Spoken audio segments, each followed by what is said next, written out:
In front of me is Xiaomi Redmi K70 and today I would like to show you how you can remove Google search bar from home screen.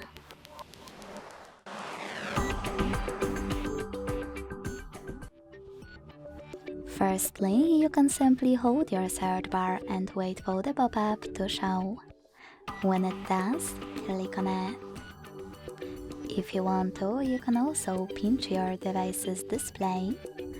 Hold your search bar and drag it to remove section at the top.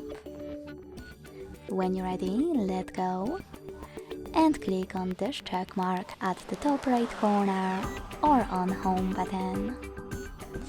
Thanks so much for watching. If you enjoyed this video, don't forget to leave a like, comment and subscribe.